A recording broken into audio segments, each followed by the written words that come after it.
చదవండి 2వ అధ్యాయం యోబు గ్రంథం. దేవదూతలు యెహోవా సన్నిధి నిలుచుటకై వచ్చిన మరి ఒక దినము తటస్థింపగా వారితో కూడా అపవాది యెహోవా సన్నిధి నేలుటకై వచ్చెను. యెహోవా నీవు ఎక్కడి నుండి వచ్చితివని వారిని అడుగగా అపవాది భూమిలో ఇటు అటు తిరుగులాడుచు అందులో సంచరించుచు వచ్చితనని యెహోవాకు ప్రత్యుత్తరం ఇచ్చెను. అందుకు యెహోవా నీవు నా సేవకుడైన యోబు సంగతి ఆలోచించితివా? అతడు యథార్థవంతుడను న్యాయవంతుడనై దేవుని యందు భయభక్తులు కలిగి చెడుతనమును విసర్జించిన వాడు భూమి మీద అతని కంటే అతని వంటి వాడెవడను లేడు. నిష్కారణముగా అతని పాడు చేయుటకు నీవు నన్ను ప్రేరేపించినను అతడు ఇంకను తన యథార్థను వదలక నిలకడగానున్నాడనగా అపవాది చర్మము కాపాడుకొనుటకై చర్మమును తన ప్రాణమును కాపాడుకొనుటకై తన కలిగినది యావత్తును నరుడిచ్చును గదా. ఇంకొకసారి నీవు చెయ్యి చాపి అతని ఎముకను అతని దేహమును మెత్తిన ఎడల అతడు నీ ముఖం ఎదుటనే దూషించి నిన్ను విడిచిపోవును అనెను. అందుకు యెహోవా అతడు నీ వశమున ఉన్నాడు, అతని ప్రాణము మాత్రము నీవు ముట్టవద్దని సెలవిచ్చెను. కాబట్టి అపవాది యెహోవా సన్నిధి నుండి బయలు వెళ్ళి అరికాలు మొదలుకొని నడనెత్తి వరకు బాధగల కురుపులతో యోబును మెత్తెను. అతడు ఒళ్ళు గోక్కొనుటకై చిల్లు పెంకును తీసుకొని బూడిదలో కూర్చుండగా అతని భార్య వచ్చి నీవు ఇంకనూ యథార్థను వదిలేకుందువా? దేవుని దూషించి మరణము కమ్మనెను. అందుకతడు మూర్ఖురాలా, మాట్లాడునట్లు నీవు మాట్లాడుచున్నావు. మనము దేవుని వల్ల మేలు అనుభవించుదుమా? కీడును మనం అనుభవింప తగదా అనెను. ఈ సంగతులలో ఏ విషయమందును యోబు నోటి మాటతోనైనను పాపము చేయలేదు.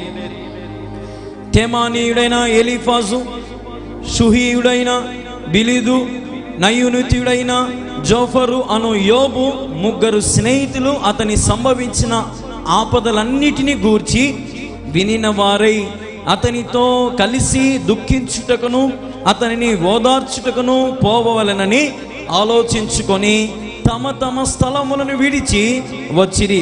వారు వచ్చి దూరముగా నిలవబడి కన్నులెత్తి చూచినప్పుడు అతని పోల్చలేక తమ వస్త్రములు చింపుకొని ఆకాశము తట్టు తలల మీద ధూళి చల్లుకొని ఎలుగెత్తి ఏడ్చిరి. అతని బాధ అత్యధికముగా నుండెను అని గ్రహించి ఎవరును అతనిని ఒక మాటైనను పలుకక రేయి పగలు 7 దినములు అతనితో కూడా నేలన కూర్చుండిరి. ఒక చిన్న ప్రార్థన చేసుకుందాం. మా ప్రియమైన యేసుక్రీస్తు ప్రభువానికి వేలాది వందనాలు స్తోత్రాలు తెలియజేస్తున్నాం.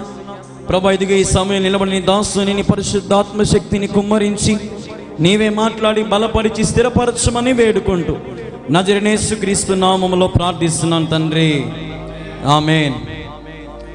ప్రియ సహోదరి సహోదరులా, ఇక్కడ మనం చదివినటువంటి భాగమును మనం గమనిస్తే యోబు జీవితము అక్కడితో ఆగిపోలా. అంటే భార్య పిల్లలు చచ్చిపోయారు, కొడుకులు చచ్చిపోయారు, ఆస్తి పోయింది, పశువులు పోయాయి, సమస్తము జీరో, దిగంబరి అయ్యాడు. కానీ సైతాను వదిలిపెట్టినాడా? వదిలిపెట్లా. ఒకసారి దేవుడులు యెహోవా సన్నిధి నిలుచుటకై వచ్చిన మరి ఒక దినము తటస్థింపగా వారితో కూడా అపవాది యెహోవా సన్నిధి నిలుచుటకై వచ్చెను. యెహోవా నీవు ఎక్కడ నుండి వచ్చితివని మనం అడుగగా అపవాది ఏమన్నాడు? భూమిలో అటు ఇటు తిరుగులాడుచు అందులో సంచరించుచు వచ్చితినని యెహోవాకు చెప్పాడంట. దేవుడు అడిగాడు, అరే అపవాది, ఎక్కడ పోయినావు? అసలు నువ్వు ఎందుకు వచ్చినావు? ఇప్పుడు ఇదంతా దేవదూతల గుంపు, నువ్వెందుకు వచ్చినావు అంటే వాడు అంటున్నాడు, నేను భూమిలో అటు ఇటు తిరుగుతూ ఉన్నాడంట. అంటే ఇప్పుడు భూమి అంటే మనం జీవించేదాన్ని ఏమంటారు? దీనంతా భూమి. ఈ భూమిలో ఇప్పుడు ఎవరు తిరుగుతున్నారంట? అటు ఇటు ఎవరు తిరుగుతున్నారంట? అపవాది తిరుగుతున్నాడంట. హల్లెలూయా. ఈ సమయంలో దేవుడు చెప్తున్న మాట ఏంటంటే, భూమి మీద అటు ఇటు తిరుగుతున్నవాడు ఎవడో కాదు, అపవాదే. దాని కింద అందుకు యెహోవా నీవు నా సేవకుడైన యోబు సంగతి ఆలోచించితివా అని అన్నాడు దేవుడు. ఎవరితో? సైతానుగాంతో అన్నాడు, నువ్వు నా శిష్యుని గురించి ఆలోచన చేసినావా? నా శిష్యుడు ఎంత మంచోడో అర్థమైందా? నా శిష్యుడు ఎంత యథార్థవంతుడో నీకు అర్థమైందా? నా శిష్యుడు ఎంత న్యాయవంతుడో నీకు అర్థమైందా? నా యందు ఎంత భయభక్తులు ఉన్నాడో నీకు అర్థమవుతుందా? చెడుతనం అంతటిని విడిచిపెట్టిన వాడు భూమి మీద అటువంటి వాడు ఎవడు లేడు అని నీకు అర్థమవుతుందా? వాని పాడు చేసినావు. దేవుడు అంటున్నాడు, అపవాది ఏమంటున్నాడు, వాని యోబును నువ్వు పాడు చేసినావు. అప్పుడేమనింది అపవాది? చర్మము కాపాడుకున్నట్టుకై, చర్మమును తన ప్రాణమును కాపాడుకున్నట్టుకై తనకు కలిగినది యావత్తును నరుడిచ్చును కదా. ఇంకొకసారి నీవు చేయి చాపి అతని ఎముకలను అతని దేహమును మెత్తిన ఎడల అతడు నీ ముఖం ఎదుటనే దూషించి నిన్ను విడిచిపోవును అన్నాడు. మళ్ళా రెండోసారి దేవుని కాడికి వచ్చినప్పుడు మళ్ళా మొదటిసారి ఏమేమన్నాడు? తనకున్నవన్నీ తీసేస్తా, అప్పుడు చూద్దాము నిన్ను దేవుడు అంటాడా. ఇప్పుడు మళ్ళా రెండోసారి ఏమొచ్చినాడంటే, నాకు వాని ప్రాణం నాకు ఇచ్చేయి, వాని నేను మెత్తుతాంగా, వాని తొక్కుతా, నేను వాడిని నాకు ఇచ్చేయి అని ఇప్పుడు దేవునికి అడిగిపోయి మళ్ళా రెండోసారి దేవునితో మాట్లాడుతూ ఉన్నాడు. ఎట్లా? గొడవతో కాదు ఇది. ఎట్లా లయ్యగా. మనం ఇప్పుడు పిల్లలు నాన్న నాకు చాక్లెట్ అంటారు కదా, లయ్యగా గోముగా. అట్లా వాడు దేవుని దగ్గర నాటకం ఆడుతూ ఉన్నాడు. ఎవరి కోసము నాటకం ఆడుతున్నాడు అపవాది? యోబు కోసము నాటకం ఆడుతూ ఉన్నాడు. అప్పుడు దేవుడు ఏమన్నాడు చూడండి, అందుకు యెహోవా అతడు నీ వశంలో ఉన్నాడు, అతని ప్రాణం మాత్రము నీవు ముట్టవద్దని సెలవిచ్చెను. హల్లెలూయా. రెండోసారి దేవుడు ఇంకా వాని మాయ మాటలకు లొంగిపోలా. ఏమన్నాడు దేవుడు? యోబు ఇంకా నీ వశంలోనే ఉన్నాడు, కానీ యోబు ప్రాణానికి ఏం కాకూడదు, జాగ్రత్త అనగానే ఇంకా వీడు ఆలోచన చేసి ఎట్లో కొట్లా యోబు నోట్లో నుంచి దేవుణ్ణి తిట్టించాలి, ఎట్లో కొట్లా యోబు దేవుని దూషించాలని ఆలోచన చేసి యోబుకి ఒక రోగం వచ్చేట్టు చేశాడు. చూడండి, నా మాట ఉంది కదా, అరికాలు మొదలుకొని నడనెత్తి వరకు బాధగల కురుపులతో యోబును మెత్తెను. ఎంత బాధ! ఏమొచ్చిందంటే అరికాల నుంచి తలనెత్తి వరకు యోబుకి ఇప్పుడు కురుపులు, అంటే గుళ్ళలు, నవ్వ, ఒక గజ్జిలాగా, ఒక తామరలాగా. యోబు అందమైనటువంటి జీవితం, ధనవంతుడైనటువంటి యోబు, అన్నీ ఉన్న యోబు, ఇప్పుడు యోబు బ్రతికేమైపోయింది? అందవికారముగా మారిపోయింది. ఒళ్ళంతా నీసు గారిపోతా ఉంది. ఏం చేస్తాడంటే ఆ బాధకు తట్టుకోలేక, ఆ నవ్వకు తట్టుకోలేక చిల్లు పెంకును తీసుకొని గీరుకుంటున్నాడంట. ఏం తీసుకొని?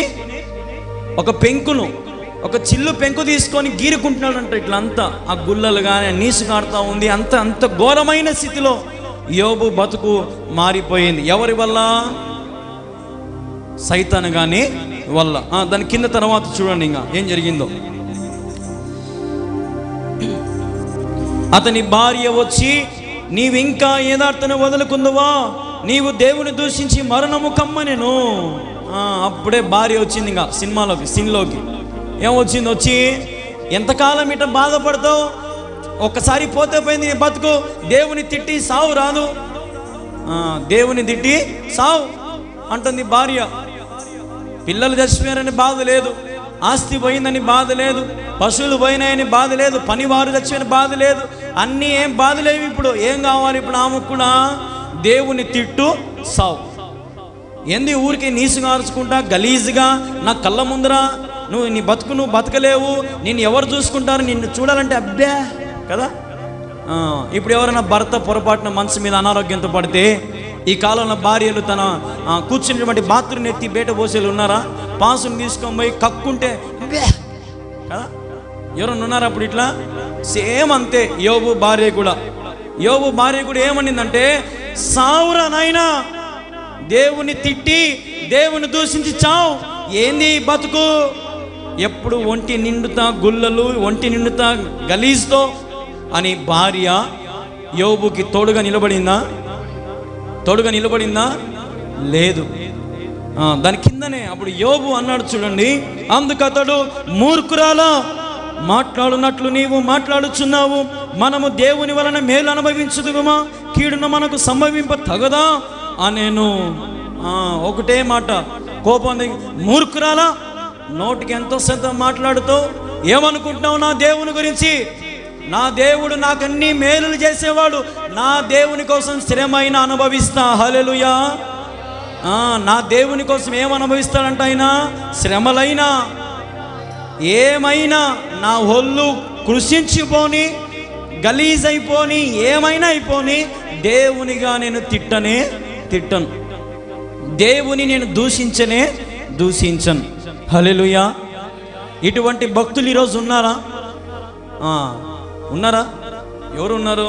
ఒక్క చిన్న ఆపద ఏదైనా జరిగితే, యేసయ్యా ఉండవు, నేను ఇక చర్చికి రాను, మా నాయన తీసుకునే, మా అమ్మని తీసేసుకునే, నా బతుకు మార్చినప్ప అని ఎవరితో దేవుణ్ణి మనము దూషిస్తాం. ఆ మూలను కూర్చుంటాడు సైతానుగాడు, నవ్వుకుంటా ఉంటాడు ఇట్ట. ఎందుకు? నువ్వు దేవుని తిట్టినావని. దేవుని తిడితే ఎవరికి ఆనందము?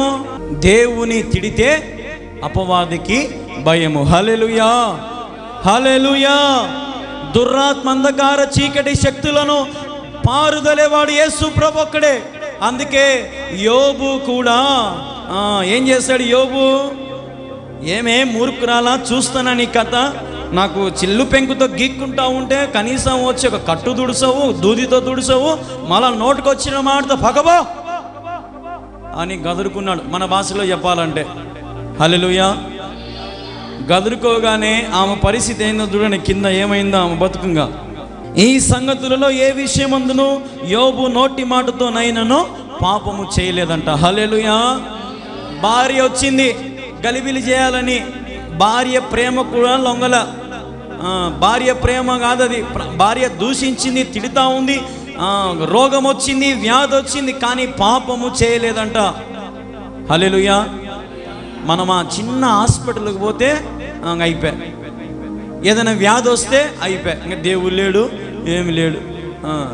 చిన్న చిన్న వాటికే లేడు లేడు లేడు యాండడు ఉంటే ఇటు ఉంటుందా కదా? దాని కిందన చూడనప్పుడు ఏం జరిగిందంటే, అసలైనటువంటి వాళ్ళు దేవుడు ముగ్గురిని పంపించాడు. నిజమైన స్నేహితులను దేవుడు ముగ్గురిని పంపించాడు. ఒకని పేరు ఎలీఫాజు, రెండవ వాని పేరు బిల్లాదు, మూడవ వాని పేరు జోఫరు. ఈ ముగ్గురు స్నేహితులు ఆడ చెవును బడి ఈడ చెవును బడి వాళ్ళ ఫ్రెండ్ యోబు గురించి తెలుసుకున్నారు. అయ్యయ్యో యోబుకి ఆస్తి అంతా పోయిందంట, అయ్యయ్యో యోబు ఎనుములు, పశువులు, కూతుర్లు, కొడుకులు అందరు చచ్చిపోయినారంట, యోబుకి ఇప్పుడు ఏం ఆస్తి లేదంట. ఒరే మన ముగ్గురం పోయి ఒకసారి యోబును చూసి వద్దాం పదండ్రా అని అన్నిటినీ విడిచిపెట్టి యోబును చూడ్డానికి వచ్చారంట. ఎవరు వచ్చినారు? భార్య వచ్చిందా? ఎవరు వచ్చినారు? స్నేహితులు వచ్చినారు. స్నేహితులు వచ్చి దూరం నుంచి చూడగానే యోబు పరిస్థితి చూసి, యోబు చిల్లు పెంకుతో గీరుకుంటా ఉన్నాడు, నవ్వుకు తట్టుకోలేక అట్లా గీరుకుంటా ఉన్నాడు చిల్లు పెంకుతో. స్నేహితులు యాడ్ నుంచో చూసి, ఒరే ఏంద్రా మా స్నేహితుడు అట్టయిపోయాడని సక్కలు చించుకున్నారంట. ఏం చించుకున్నారంట వాళ్ళు? ఇప్పుడుండే స్నేహితులు అయితే మనకి పట్టాలి ఆ గతి కదా, ఇప్పుడుండే వాళ్ళైతే ఏమంటారు? మనకి పట్టాలి ఆ గతి. కానీ ముగ్గురు స్నేహితులు తన స్నేహితుడు బాధపడుతూ ఉంటే అంగీలను చింపుకొని ఏం చేశారు? అంగీలు చింపుకొని ఆకాశము తట్టు తల మీద ధూళి చల్లుకొని ఎలుగెత్తి ఏడ్చారంట. హల్లెలూయా. ఎలుగెత్తి అంటే ఎట్లంటే, ఎలుగెత్తి అంటే మామూలుగా మనం ఇటు చేస్తాం కదా ప్రార్థన, వాళ్ళకి ఆ బాధ తట్టుకోలేక ఆ అంగీలు చించుకొని పిచ్చోళ్ళ మాదిరి ఇట్లా అంతా ధూళంతా మీదేసుకొని ఎలుగెత్తి దేవా. హల్లెలూయా. 7 దినాలు ఉన్నారంట యోబుతో పాటు. ఎన్ని దినాలు? రే మా ఇంటికి నా భార్య పిలుచుందిరా, రే నాకు నా వాళ్ళు ఉన్నారా, నా పిల్లలు ఉన్నారా, నేను ఇంటికి పోవాలరా అని అన్నారా ఒక్కడన్నా? 7 దినాలు యోబు కోసం వారు నేల మీద కూర్చున్నారంట. హల్లెలూయా. ఇది మనం చదివిన కథ. ఈ కథలో ఉన్నటువంటి సారాంశాన్ని, ఈ కథలో ఉన్నటువంటి భాగమును మనం లోతుగా గమనిస్తే, ఇందులో అపవాదిగాడు దేవుణ్ణి శోధించాడు, కానీ దేవుడు అపవాదికి యోబును అప్పగించలేదు. కానీ యోబుని అపవాదిగాడు ఏం చేశాడు? కురుపులతో యోబుకి శరీరమంతా కూడా ఒక గుల్లలతో లేదంటే ఏదో మొత్తానికి ఒక వ్యాధిని వాడు పుట్టించాడు. పుట్టించినప్పుడు దేవుడు చూస్తూ ఉన్నాడు, పాపం బాధపడుతూ ఉన్నాడు.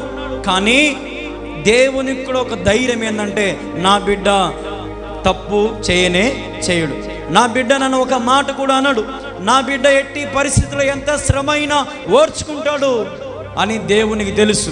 భార్య వచ్చింది కన్ఫ్యూజ్ చేయనికి, భార్య మాట విన్నాడా?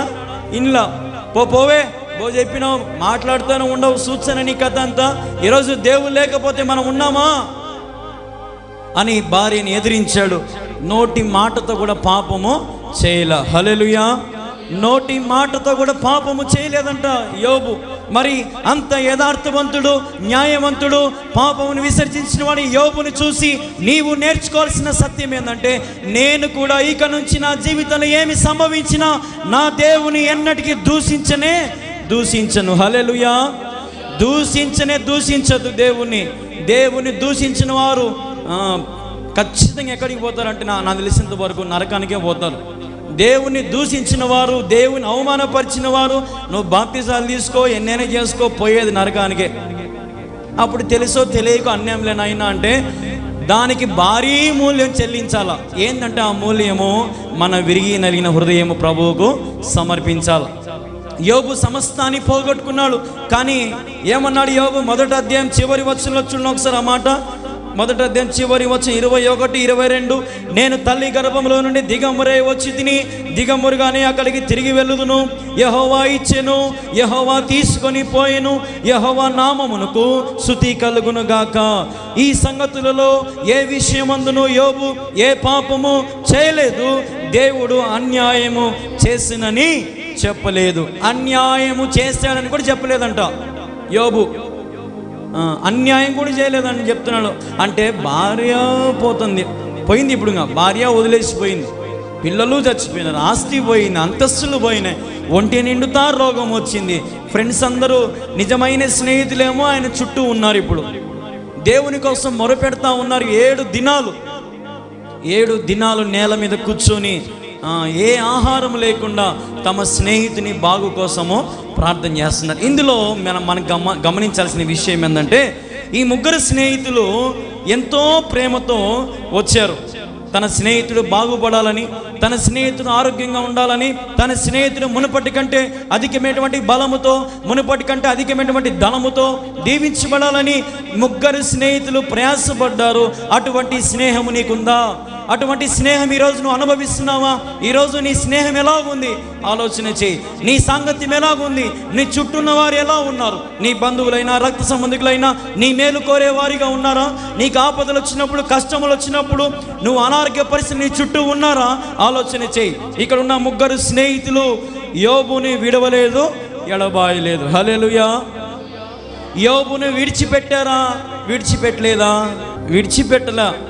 యోబు కోసం వాళ్ళు అంగీర్జించుకోవడం ఏంది? యోబు కోసం దుమ్మును తల మీద మోసుకోవడం ఏంది? యోబు కోసం నేల మీద కూర్చొని ఎట్లా ఎలుగెత్తి ఏడ్చారంట. మరి అంతగా ఏడ్చి ఆరాధించాల్సిన అవసరం వాళ్ళకి ఏమొచ్చిందంటే, యోబు వారి ప్రాణ స్నేహితుడు. హల్లెలూయా. ఈరోజు నీ ప్రాణ స్నేహితుడు ఎవడు? ఈరోజు నీ ప్రాణ స్నేహితుడు ఎవరు అని నేను ప్రశ్నిస్తా ఉన్నా ఒక సేవకునిగా. నిజమైన స్నేహితుడు మన కొరకు ప్రాణం పెట్టినని వాక్యంలో ఉంది. ఈరోజు నీ స్నేహితుడైనా, నీ రక్త సంబంధికులు ఎవరైనా సరే నీ కోసం సమస్తం విడిచిపెట్టడానికి, నువ్వు బాగుపడడానికి, నీతో జీవించడానికి, కష్టమైన, వ్యాధైనా, బాధైనా నీతో ఉండడానికి సిద్ధంగా ఉన్నారా? మన దగ్గర ఇంట్లో బిర్యానీ ఉంటే అందరూ వచ్చి తింటారు. మనం కారం అనవరా రాని అంటే పోరా, ఏమంత గద్దెలకు కానొచ్చినావో నీకు అంటాడు. అంటే బిర్యానీ ఉన్నప్పుడేమో వస్తాడు, కారం అన్నం అన్నప్పుడు మాత్రం రారు. కష్టం వచ్చిందిరా, రే నాకు అర్జెంటుగా ఒక 1000 రూపాయలు ఇరంటే, అరే మామ నిన్ను అడగచ్చు కదరా నిన్ను ఇచ్చిందు, నిన్ను అడగచ్చు కదరా నిన్ను ఇచ్చింది. అదే వానికి అవసరం వచ్చినప్పుడు మనం ఒకవేళ చేయలేదనుకో, ఇంతేనా మామ ఫ్రెండ్షిప్ అంటే ఇంతేనా, ఏంది నా కోసం ఇంత చేయలేవు అంటాడు మన అవసరం తీర్చుకొని. మనం ఏదన్నా బాధ వచ్చినప్పుడు అవసరం అడిగితే నిన్ను అడగచ్చు కదా, లేదంటే అడిగిరా పలానా చోటికి రా వడ్డీకి ఇప్పిస్తా అంటాడు, కానీ వాని జోల్లో నుంచి ₹1 కూడా తీసియడు. తీసిస్తాడా? ఈరోజు అటువంటి స్నేహితులు ఉన్నారు? ఎవడైనా ఒక్కరిని చూపించండి, ఎవరు ఉన్నారు? ఎవరూ లేరు. ఏ స్నేహితుడు లేడు. అందుకే నేను చాలాసార్లు చెప్తాను, లోకంలో ఉన్న స్నేహమైన, లోకంలో ఉన్నవి ఏవైనా సరే స్వార్థపూర్వమైనటువంటి స్నేహాలే, స్వార్థంతో నిండినటువంటి బ్రతుకులే ఈ లోకంలో ఉన్న ప్రేమలు. అందుకే ఇక్కడ మనం చూసినట్లుగా భార్య తిట్టిన యోబు కృంగిపోలా. ఈరోజు అంటే భార్య అనే కాదు, కొంతమంది భర్తలు కూడా కృంగదీస్తారు. భర్తలు కూడా భార్యలను కృంగదీస్తారు. చేస్తుంటావులే ప్రార్థన, పోతుంటావులే ప్రార్థన, అవసరమా నీకు కదా. ఒక్కోసారి భర్తలు కూడా ఏం చేస్తారు? కృంగదీస్తారు. ఒక్కోసారి భార్యలేమో భర్తలను కృంగదీస్తారు. ఇట్లా ఈ కుటుంబ పరిస్థితులన్నీ కూడా తారుమారు అవుతున్నాయి. కానీ ఇక్కడ యోబు ఎన్నటికీ పాపము చేయలేదంట. హల్లెలూయా. మనము కూడా ఎప్పటికీ పాపము చేయకూడదు. ఇప్పుడు క్లాసులో టీచర్ అంటది, పిల్లలందరూ కూర్చొని ఉంటారు. కూర్చోండి, టీచర్ ఒకటి అల్లరి చేస్తూ ఉంటారు, అరుచుకుంటూ ఉంటారు. టీచర్ ఏమంటదంటే పిన్ డ్రాప్ సైలెన్స్ అని అంటది. అంతే కదా? పిన్ డ్రాప్ సైలెన్స్ అంటే అర్థమైంది, ఒక పిన్ను సూది కింద పడితే దాన్ని సౌండే వినపడాల, మిగతా వాళ్ళందరూ నోరులు మూసుకోవాలని అర్థం. సైలెన్స్గా ఉండాలి అంటే ఇక్కడ నేనేం చెప్పదలుచుకున్నానంటే, మనం దేవుని దగ్గరకు వచ్చినప్పుడు ఒక పాపమైనము చేయను కూడా మనము ఇష్టపడకూడదు. యోబు ఎంతో ధనవంతుడు, మరి అన్నీ పోగొట్టుకున్నాడు. మనకున్నది ఏదైనా ఒక చిన్నది పోయిందంటే చాలు, దేవునికి అలుగుతాం, సన్నిధికి రాము, చర్చికి రాము, కాళ్ళ ఎల్లా పట్టుకోవాలా, పోనాయనో చెప్పినావు కదా, సన్నిధికి రండమ్మా, బాగుపరిచింది దేవుడమ్మా, బాగుపరిచిన వాళ్ళే, చేసిన వాళ్ళే కదా. మన మాట తీరులు ఇట్లుంటాయి, మన ప్రవర్తన ఇట్లుంటుంది. మరి ఈరోజు నువ్వు దేవుని దూషిస్తే ఏం ప్రయోజనం? హల్లెలూయా. కాబట్టి దేవుని దూషిస్తున్నావా ప్రియ సంగమా, ప్రియ సహోదరి సహోదరుడా? నీ జీవితంలో దేవుని దూషిస్తున్నట్లయితే ప్రభు రాజ్యానికి నువ్వు వారసుడవు కానే కావు. సమస్తాన్నిటిని ఎదుర్కోవాలా. శ్రమైనా, వ్యాధైనా, బాధైనా, రోగమైనా, ఏదైనా సరే నువ్వు ఎదుర్కోవాలా, ఎదుర్కొని నిలబడాలా. అప్పుడు దేవుడు నిన్ను కూడా యథార్థవంతుడా, న్యాయవంతుడా, పాపమును విసర్జించిన వాడా, భూలోకమంతటిలో నీ వంటి వాడెవడను లేడు అంటాడు. హల్లెలూయా. ఆ మాట తెచ్చుకోవాలి మనం. యోబు లాంటి మాట తెచ్చుకోవాలా. తెచ్చుకోగలుగుతామా? తెచ్చుకోనికి ప్రయత్నం చేయాలి. ఇప్పుడు మనం పిల్లల్ని స్కూల్కి చేర్పిస్తే ఎందుకు చేర్పిస్తాము? వాడు 10th బాగా పాస్ కావాలా, మంచి మార్కులు రావాలని. పనికి మాలోని చదువు రానని స్కూల్లో చేర్పిస్తారు. ఎవరన్నా నీకు 2 ఎనుములు కొనిస్తా, ఎనుములకు పో అంటారు, పనికి పో అంటారు. చదువు రానోనికి ఏం చేస్తారు? పంపిస్తారా? డబ్బు కట్టి ఎవరైనా పంపరు. ఈరోజు మనము కూడా ప్రభు సన్నిధికి వచ్చినప్పుడు, ప్రభు నీతో మాట్లాడినప్పుడు నువ్వు దాన్ని ఏం చేయాలా? తీసుకోవాలి. ఇటీవల కాలంలోనే యూట్యూబ్లో ఒక వీడియో చూసాం. ఏం జరిగిందంటే, వాళ్ళమ్మ చర్చి మానేసి ఇంట్లో కూర్చోంది. వాళ్ళమ్మ చర్చి మానేసి ఇంట్లో కూర్చొని ఉంది. అప్పుడే ఆ సంఘంలో ఉన్న ఒక విశ్వాసి ఫోన్ చేసింది ఆమెకు. ఏమక్క, ఈరోజు ప్రార్థనకి రాలేదే, ఈరోజు పాస్టర్ అయ్యా ఎంతో బాగా వాక్యం చెప్పినాడు, నువ్వు పోగొట్టుకునేవక్క అంటే ఏమంటుంది? బోయ్ పాస్టర్లేమ్మా, వచ్చినప్పుడల్లా నా గురించే చెప్తాడు, వచ్చినప్పుడల్లా నా గురించే మాట్లాడతాడు. పోమ్మా, ఎవరు వచ్చారు మీ సంఘానికి? మీ సంఘం కాకపోతే మాకు వేరే సంఘాలు లేవా అనింది ఈమె. అనేసి పో, నాకు ఎప్పుడు ఫోన్ చేయకండి, నా వైపు చూడకండి, ఇంకా నేను రానే రాను అని ఫోన్ కట్ చేసింది. ముందరనే చిన్న పిల్లోడు ఒక 6th క్లాసు 5th క్లాస్ 5వ తరగతి 4వ తరగతి చదివేవాడు వాళ్ళు రాసుకుంటా ఉన్నాడు పలక మీద. ఏం రాసుకుంటున్నాడు? వాళ్ళు రాసుకుంటా ఉన్నాడు పలక మీద. మమ్మీ అయితే నేను కూడా రేపటి నుంచి స్కూల్కి పోను మమ్మీ అన్నాడు. దేనికి పోతున్నాడు వాడు? ఏరా ఎందుకు పోవు స్కూల్కి? మా నన్ను సారు స్కూల్లో తిడుతున్నాడు మా, సారు నన్నే సార్కి లేపి క్వశ్చన్లు అడుగుతాడు మా, సార్ అందరి ముందర నన్ను కొడతాడు మా, నేను పోమా స్కూల్కి అన్నాడంట. ఎవరు? పిల్లోడు. అప్పుడు వాళ్ళ అమ్మ నిందంట, ఒరే నీ బాగు కోసమేరా సారు కొట్టేది, నీ బాగు కోసమేరా సారు నేను తిట్టేది, బాగా చదువుకోరా. మళ్ళీ మమ్మీ మరి నువ్వు ఇప్పుడు పాస్టర్ అంకుల్ని అటు అంటున్నావే, మరి పాస్టర్ అంకుల్ చెప్పేది కూడా నీ బాగు కోసమే కదా మమ్మీ అన్నాడంట. హల్లెలూయా. పాస్టర్ అంకుల్ కూడా నిన్నే కదమ్మా అనేది, తప్పేముందమ్మా, నీ బాగుపడాలనే కదమ్మా, నువ్వు బాగుండాలనే కదమ్మా అని అనేసరికి అమ్మ కళ్ళలో నీళ్ళు లొడలొడలో గారిపోయినాయి. అంటే ఒక్కొక్కసారి మనకు బుద్ధి ఎవరు చెప్తారు? పిల్లోళ్ళు చెప్తారు. ఈరోజు మనం తెలుసుకున్న సత్యం అదే. మరి పిల్లలు స్కూల్లో కొట్టినా తిట్టినా, సార్ మా వాడిని ఇంకొక 4 కొట్టు అంటామా అనమా? ఎందుకంటాము? బాస్ సార్ వానికి భయం ఉండాలా, వాడిని 4 కొట్టేనే కొట్టు సార్, వాడు బాగా చదువుకోవాలా. నీకు మాత్రం ఎవరైనా కొడితే ఒప్పుకో, నీకు మాత్రం వాక్యం గుచ్చుకుంటే ఒప్పుకో, నీకు మాత్రం ఏమన్నంటే అలగలు అమ్మ కదా. ఇంకా బంగబాలు వచ్చి ఏంది ఇది బంగపోయేది? ఏడ బంగపోవాల్సి చర్చిలలోనా, సంఘాలలోనా, సన్నిధి కోసమా బంగపోవాల్సింది? దేవుడు నీతో మాట్లాడినప్పుడు దేవా నన్ను ఇంకా కొట్టు, నన్ను ఇంకా సరిచేయి అని ప్రభువుని అడగాల. హల్లెలూయా. ఈరోజు మనకు ఒక్కొక్కసారి చిన్న పిల్లలు చెప్తారు, నేర్చుకోవాలా. నీ వయసు ఏంది, నా వయసు ఏంది అంటే మాత్రం అవుతుందా? కాదు. ఈరోజు మనం తెలుసుకోవాలి చాలా ఉన్నాయి ఈ లోకంలో. ఈ లోకంలో ఉన్న వాటిని చూసి ప్రభు సన్నిధిని పోగొట్టుకోవద్దు.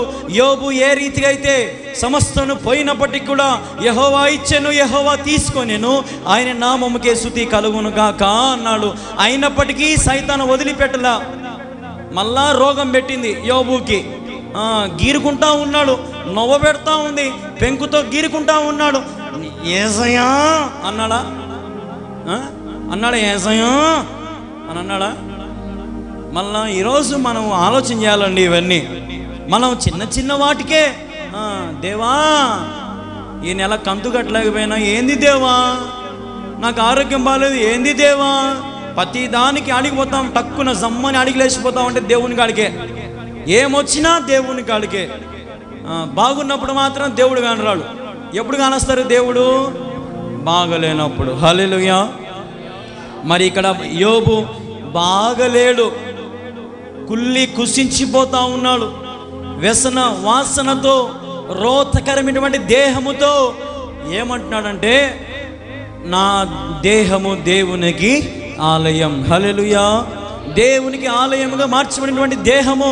స్నేహితులు వచ్చారు, ఆ బాధను చూడలేక స్నేహితులే కంటతడి పెట్టారంటే ఎంత బాధ అనుభవిస్తున్నాడు యోబు ఆలోచన చేయాలి ఒకసారి. ఎదురుగా నిలబడే స్నేహితులే ఏడుస్తున్నారంటే మరి యోబు బాధ ఏంది? నెత్తరు గారిపోతూ ఉంటుంది కదా. పెంకుతో గీసుకుంటే ఆ పెంకులు ఊరికటంటే నవ్వబోతుందా? తోలుతో సహా లేసి వస్తుంది, రక్తం గారింటుంది, శ్రమ పడింటాడు, భార్య చిదిరించుకుంటే బే పోరా. ఇప్పుడు అంటారు కొంతమంది కదా భర్తలను, పోరా కదా, నీ సావు నువ్వు సావురా. అప్పుడు ఆ మట్ని అని ఉంటుంది మహాతల్లి యోబును పట్టుకొని. బాగా డబ్బు ఉన్నప్పుడు అంతేమో యోబు గారు అని కాలు విసికింది. యోబుకి ఒక్క రవ్వ రోగం రాగానే సావురానైనా దేవుని తిట్టి అనింది. ఈరోజు అటువంటి ప్రేమలు ఉన్నాయి, జాగ్రత్త. అందుకే నేను చాలాసార్లు చెప్తాను, దినములు చెడ్డవి గనుక అజ్ఞానుల వలె కాక జ్ఞానుల వలె నడుచుకోనండి. హల్లెలూయా. ఎట్లా నడుచుకోవాలంట? జ్ఞానముగా. ఎవరో ఒకరు వచ్చారు నీ కాడికి, నాకు సమస్య ఉంది, ఒక 10,000 ఏడుచాడు, దొంగ ఏడుపు. ఇచ్చినావు అనుకో, నాకు మళ్ళీ ఇచ్చావు కదా ఖచ్చితంగా. బా అన్న తమ్ముడా ఖచ్చితంగా బా. ఏమండి ఆలోచన చేయండి. ఏం నా తమ్ముడు మా అన్న ఏమనుకుంటున్నావు, మా చెల్లెలు ఇచ్చేదే ఇచ్చనే కర్త ఏమైపోతుంది, తీసుకుంటాడు. అటు అంత ఖర్చు పెట్టి ఒరే తమ్ముడా అన్నయ్య కంతీరా, చెల్లెలు కంతీమ్మా. అన్నయ్య లేదన్నయ్య అంటే ఒక కంతిని కట్టా, రెండో కంతిని కట్టా, ఇంకా నువ్వే కట్టుకో. ఏమైపోయింది? నువ్వు సంపాదించింది, కష్టపడినంతా కూడా నీళ్ళల్లో పోసినట్టు అయిపోయింది. కాబట్టి నీ స్నేహితులు ఎవరు? లోకంలో ఒక సామెత ఉంది, అది ఈ మధ్య చాలా ఫేమస్ అయింది ఆ మాట. ఏంటంటే నీ స్నేహితులు ఎవరో చెప్పు, నీవెవరో చెప్పుతా. అంటే ఇప్పుడు నీ స్నేహితులు ఎవరు? నీ స్నేహితులు అందరూ చిల్లరోళ్ళు అనుకో, ఆటోమేటిక్గా మనం కూడా చిల్లరోళ్ళమే. నీ స్నేహితులందరూ మంచోళ్ళు అనుకో, ఆటోమేటిక్గా మనం కూడా మంచోళ్ళమే. నీ స్నేహితులందరూ అల్లరి పనులు, లోకంలోనే వ్యసనాలు, మోసాలు, దొంగతనం చేస్తూ ఉంటే మనము కూడా అటువంటి బతుకే. అందుకే నీ స్నేహితులు ఎవరో చెప్పు, నీ బతుకు ఏందో చెప్తా అంటారు పెద్దలు. ఈరోజు నీ స్నేహితులు ఎట్లున్నారు, నీ గుంపు ఎట్లుంది, నీ బంధాలు ఎట్లున్నాయి? మంచిగా ఉన్నావా? లేదంటే ఈయన నీ చుట్టూన్న వారందరూ నేను రాబందుల మాదిరి పిక్కొని తిందామని ఉంటారు. జాగ్రత్త. నిజమైన స్నేహితుడు నీ కొరకు ఏం పెడతాడు? ప్రాణం పెడతాడు. హల్లెలూయా. నిజమైన స్నేహితుడు మన కొరకు ప్రాణం పెడతాడు. తండ్రి నాకు తెలిసి ఏడుస్తా వింటాడు యోబు పడే కష్టాన్ని చూసి. యోబుని ఎట్టా కాపాడాలా? కానీ ఇప్పుడు యోబు ఎవరి చేతిలో ఉన్నాడు? అపవాది చేతిలో ఉన్నాడు.